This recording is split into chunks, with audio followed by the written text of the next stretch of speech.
Hi, welcome to episode 25. And today, Today we have a very specific, a very special episode, Tantric initiation of Yeshua. So, I hope no children are around at here. Stake, Yeah, that too. Okay. So anyway, in the previous episode, Yeshua had just left Babaji and his holographic realm, where Yeshua was exploring the divine feminine in himself, right? And so he's walking down the path on the way to Meru Vardhana, Lake Dal, and he has been working for about 4 days at that point. When finally a voice catches his attention. Is it me that you're looking for? So he sees a young woman wearing a red dress and very long hair. They are so long that they are actually falling down to her knees. Oh, wow. Yeah. And Yeshua is very surprised by her assertiveness and confidence for a woman. So he asks, "What is your name?" In the mountains, they call me Mataji. You are Yeshua, right? You know my brother. So Yeshua at this point understands that this person, Mataji, is part of the family of Babaji, okay? And there was also something similar in her aura, so you can compare the two auras. Mm-hmm. And he says, "Therefore you are my sister." Yes. And that is why you're looking for me. How long have you been walking? Well, I've been walking for 4 days since I left the abode of your brother. And you? Oh, I was just waiting for the moment you would be passing by. It is about 26 or 27 years that we decided on this rendezvous. Yes, there are some hidden rendezvous. Do you know why, Yeshua? I think I am guessing. You are the last threshold I have to cross. I will need 1 month, my brother. Will you give it that to me? Yes, I will give it to you. So, this is which basically try to replicate the little dialogue that Yeshua was having. I tried my best.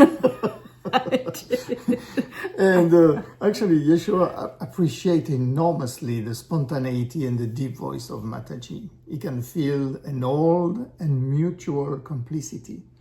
Who knows, from previous lifetimes, maybe, the fact that they are both coming from the same origins, Shambhala. Right. And Yeshua is going to follow Mataji to her place. And again, the same thing happened like with Babaji. They cross luscious plants and jungles at an altitude where they should not exist. Oh, so she's pretty magical too, huh? And so Mataji perceived that, and she confirms to Yeshua that actually it is her little valley, and that everything he sees is real. It's not an holographic representation or anything like that. Wait, in the Himalayas? In the Himalayas, yes. Ooh. But again, I know. There must have been a doorway they went through. Right. And she even says, going through my little valley is a shortcut to Meru Vardhana, which is your destination. So they arrive near 2 houses which are built of dirt, and the roofs are made of palms leaves, okay? And Mataji shows the Palm leaves. Yeah. Okay. Well, she has a jungle. I know. So. We're in the Himalayas, so look ahead.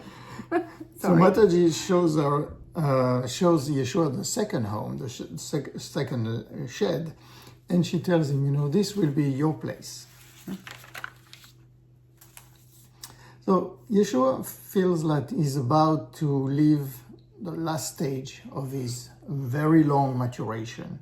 As our audience may remember, since he was born, he has been just learning, trying to recover his memories, right? Right. Since it's been wiped. Because of the memory wipe that happens to every one of us when we are born, it also happens to him, and he has to rediscover all the things he knows already. Yeah, but lucky him, he's got the right Yes, parents. he has the right parents. He's got all he the has people in the right teachers. places, the right teachers, yeah. And maybe the wife doesn't work so well on him than it does on us. Anyway. Right. So Yeshua also knows all about the technique of the breath control and what they call the mastering of the white lightning. I think it's very descriptive of what it is that help create the paramukta, which is the total control over matter. Okay, so I'm not going to describe with a white lightning, but within the tantric context, our audience can figure out what it is. Well, maybe you should tell them, because not everybody knows. Well, you should. No, I think it's quite obvious. It's ejaculation. Okay. Like two little kids. So this is about mastering the ejaculation, right? Okay. Oh, okay. Well, that's a good thing. Yeah, so for Yeshua, it is, again, the control of that force, the control of that impulse allows you to go into what he calls a paramukta, which is a capability to control everything which is material. And we will come back to that later on. Okay? Yeah, I mean, that's... So he thinks, he knows that with Mataji, he's going to be able to explore the path, the perfect marriage between the body, flesh, and the spirit. Okay?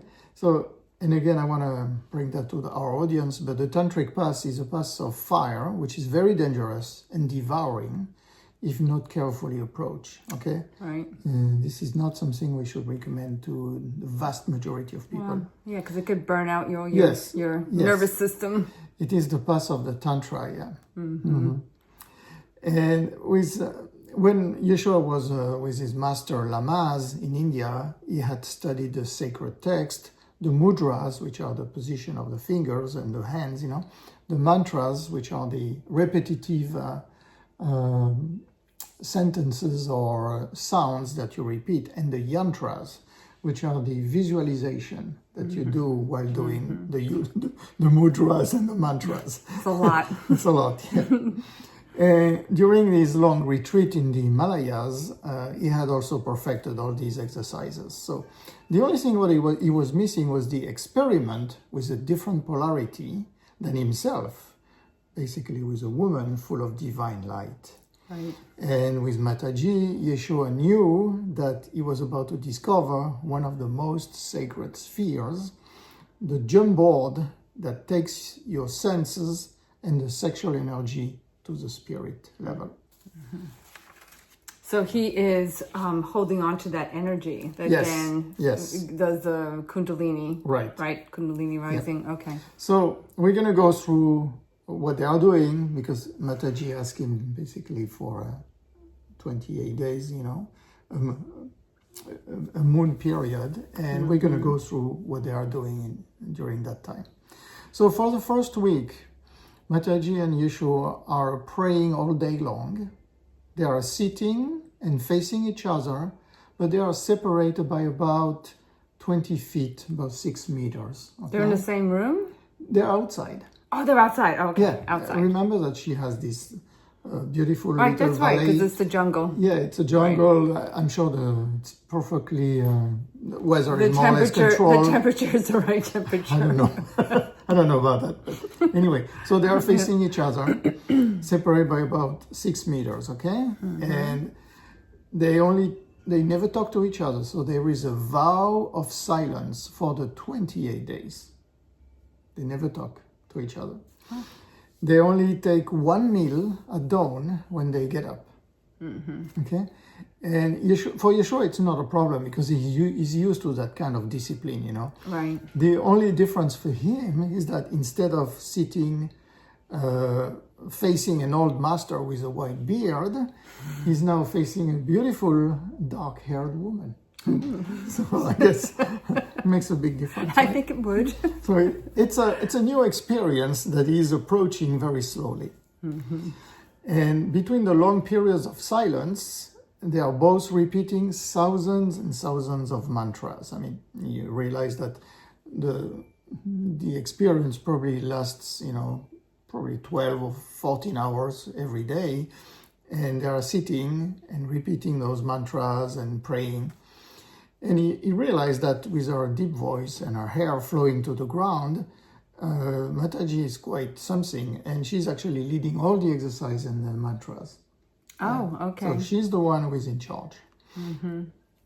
And at night, they both go back to their respective shed alone and quietly. And there is no exchange whatsoever. Ah, okay.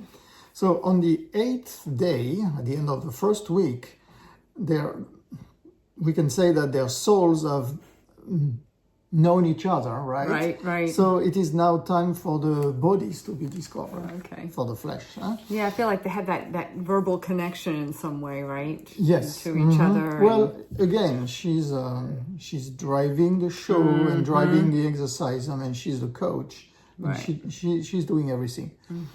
So very slowly and shyly, both of them are going to be removing their robes and their clothing, and they are naked, and they resume their position facing each other at, again, a distance of about 20 feet or 6 meters.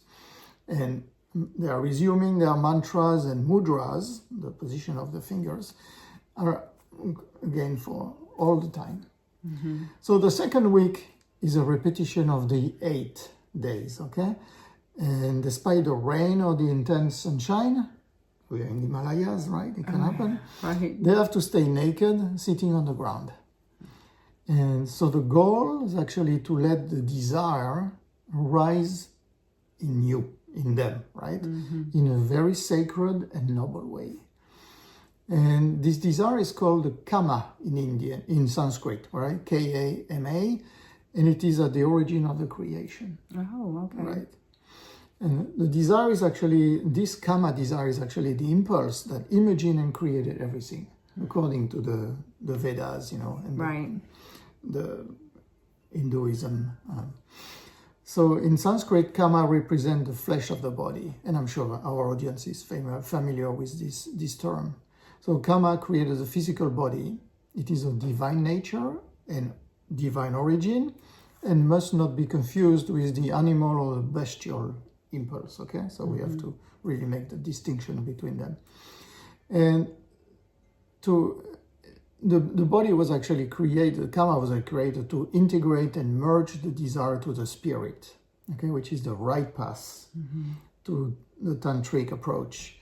And there is also what is called a left path to the Tantric, which is using very dark practices for summoning negative entities. Oh, okay. We're not going to talk about that, Right. but there is a lot of There's always, illustration. where there's light, there's dark, right? Yes, and anyway, Yeah. no, let's not talk about We it. don't have to talk about it, no. So one of the special exercises that they have to do to each other is to project the auric field. Okay. So remember, they are separated by Right. 6 meters, 20 feet, right? They are naked, and they are projecting their aura, which is the egg-shaped field of energy which is surrounding everybody, Right. your body, and they are projecting that toward each other, okay? So that your field merge with the other person's field. Right. And it is a very powerful practice. Especially with intentionality like Yes, that, exactly. right? And it is the first call to the senses, as the aura actually contains your body, your soul, and your spirit at the same time, and can create a very soft caress to the recipient of the projection, right? So maybe it's something. We should try that. So the caress is felt in the heart of the target. Okay, that's how it goes. And again, this goes in both directions. So Yeshua projects to Mataji, and Mataji projects back to him. So came a second 8th day, basically the final day of the second week. At that point, they both get closer, still naked, but with only the knees touching. So they are sitting in the traditional yogic position, right? Right. But only their knees are touching. And Yeshua can feel the heat of the bodies, and the desire is transmuted, through the knees. Okay, it is a fire. And Mataji and Yeshua are still praying and chanting mantras at that point together, but instead of using a high voice, they use a very soft and low voice. Lower voice, okay. Yeah, I mean, they are That's so a close to different- each other, Yeah, there is really no need. That's true. Yeah. So at that point, Yeshua has an incredible experience. And again, for our audience, this is the first time he's facing, he's in close proximity to a female presence beside his mother, you know. And on top of that, she's naked, and he's naked, and he's naked too. So he's still a human being. And he feels the force and the energy rise inside him, you know, ready to make his body explode. Okay. So, and he sees it as a wave of indescribable love, you know. It's not passion. It's not animal impulse. Right. It is, he sees it as love, okay, at this point. And his eyes are lost inside Mataji's eyes. I mean, they are very close to each other, so it's easy to get drowned into the other's gaze, you know. So everything he breathes is fragrance. Everything he hears is melody. Everything his skin feels is like a kiss, you know. So actually what is happening is that the divine Shakti is operating inside Yeshua. Oh, okay. So that Shakti- got woken up. Yeah, inside Shakti of is him. the female aspect, the female face of Shiva. And she is the initiator, the female creator. So the divine Shakti is asking Yeshua to be passive, actually, so that the Kundalini flow can unfold inside his body. So it must not do anything. It just, you know, be passive and receptive. Right. And so they are going to spend an entire week like that. Knees to touching it to each other, you know, just looking at each other in the eyes and everything. So a third hate day arrived, okay? The last day of the third week, basically. Okay. So following a very codified ritual, eyes closed, Mataji is going to come on Yeshua in a sitting position, and very slowly she's going to unite herself with him, okay? Living every second of that experience to the fullest, okay, for both of them. So their eyes are still closed. They stay like that, in that position, without a single move. Each one is in the complete absorption, you know, Okay. receiving of the other's Okay. light. And a space of infinite silence and respect and tenderness, and also communion, a space that could have no end, is created at this point. Okay, and Yeshua is honest, and he says that he's finding Awun, the creator. Right, yeah. Yeah. Oh, In okay. this union between him and Mataji, he is finding God. So he has the smile of the woman in facing him, and he returns the smile of the man. Again, we have to see it, you know, we have to look at it as a union of Shiva, the male principle, and Shakti, the female principle, right? And so that union with between Yeshua and Mataji is going to last a very long times, and because there are no rules, they have no limitations imposed by the dogmas, and they are both controlling the white lightning. Oh, okay.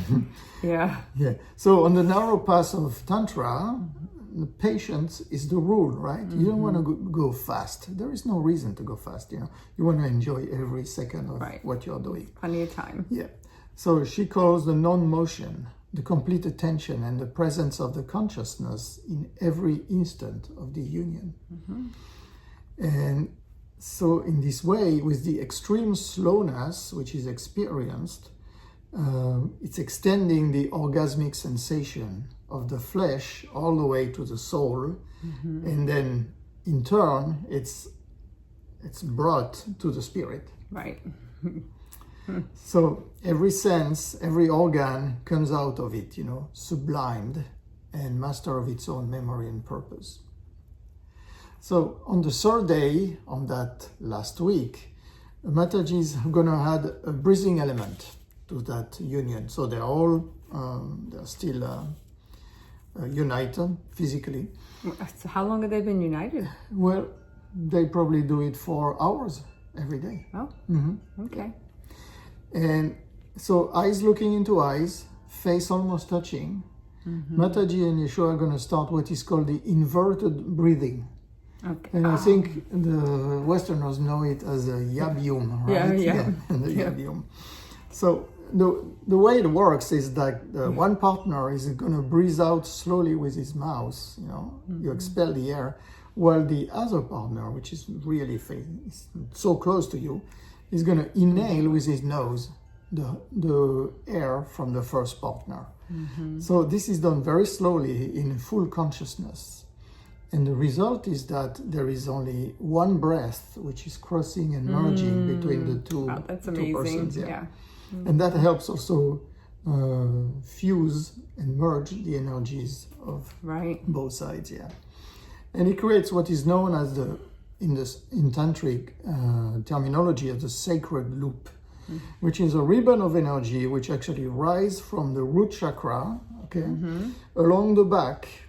It reaches the top of your head, the diamond on the top of the skull, before going down in the front of the body all the way to the sex. That's how this energy circulates. And little by little, this sacred loop increases in intensities, and starts to free the fire of the Kundalini. So this is different from the Kundalini, It uses different nadis, different circuit of energy. But this loop, which is taking place inside you, is firing and jettisoning the Kundalini. So again, the man keeps his semen, there is never any ejaculation, and transmit all the energy, while the woman on her side experience an endless orgasmic joy. Oh. Yeah, because there is no limitation for the woman. Okay, that's true. You can get all the stuff you want. So another reason to be jealous of us. So Yeshua and Mataji are going to leave that exchange to the ultimate, spiritually, carnally, marvelously, and at the same time, shastily, in the opening to the whole, to everything. And this is done until the 28 days. Wow. Okay? Which is a moon period. And at this point, Yeshua is keeping the memory of the experience as a pure ceremony, an offering to the absolute, devoid of passion, but extremely full of love. Yeah. Okay? Yeah. And on the 29th day, they finally break this vow of silence. So they can finally, again, exchange some words. I don't know if I can go for 28 days, but... Yeah, so Yeshua knows that he's now completely ready and transformed, I guess some people could say, okay, he's now a man, right? Right. But I think he's more than that, a lot more. Yeah? Oh my gosh, yes. So at that point, Mataji and Yeshua are going to share some flatbreads and some fruits. And in the quest to the ultimate, what we have to realize is that a man is always searching in each lifetime and in each spouse. He's looking for the total woman, right? And reciprocally, the woman is also looking for the perfect man in the union, right? And the woman in that case is helping the man regain the memory of the divine, and reciprocally. So they help each other. They have to help each other. Right. Regain that incredible memory. But again, this is the tantric path, okay? It has nothing to do, or very little to do, with the sexual union as we know it. Yeah, unfortunately. Yeah. So for Mataji, that perfect fusion of the masculine and the feminine poles is simply recreating the cosmic dance of life, right? The dance of Shakti, the female principle, and Shiva, the male principles, making love like the creator does it with its creation. Okay. Yeah, and for Yeshua, again, this is so logical, because he thinks that, in fact, every human being is fundamentally man and woman at the same time. Right. The masculine and the feminine. Right, yeah, you just have to balance it in the proper way. It's the balancing part that has the issue, right? Yeah. However, this understanding, although it's relatively simple to understand, it is rejected by the separativity and the opposition that the religions and our education system is doing to us, right? They are imposing this this separation to humankind. And Right. it's really, really sad. It's not really having like it's about respecting too, right? Yes, of course. Respecting Yes. each other and, Yeah. you know. And all these thoughts, these past months, what happened with Mataji is bringing new data to Yeshua's teaching, because he's going to try to teach that later on, as we will see, when he goes back to Galilee and when he has all his disciples. This is something that he will try to teach, the marriage between the low and the high, the body and the spirit, but also the man and the woman, right? And the male energy and the female energy. Yeah.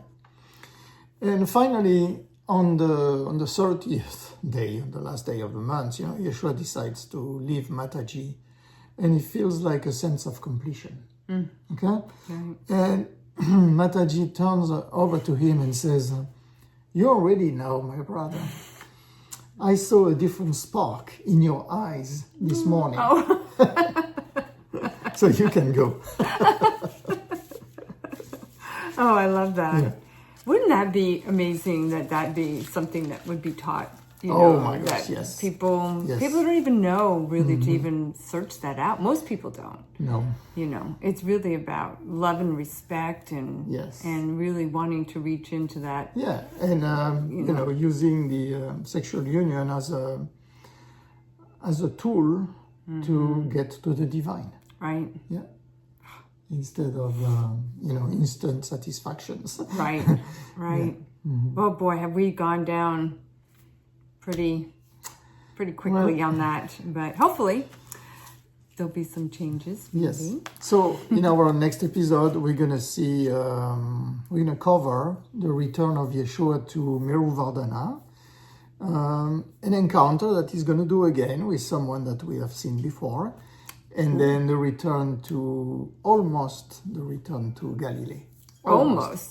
There will be a detour, which is extremely important. Okay. So we'll get into all these details. All right. Well, that was really good. That was really interesting, and I hope that people got something out of that. Maybe look into a little bit more of that Yes, reunion. and I hope we didn't shock or I hope not. But But if we did, we're sorry. Yeah, and actually, we are very happy with it. Yeah. Because that's the intent.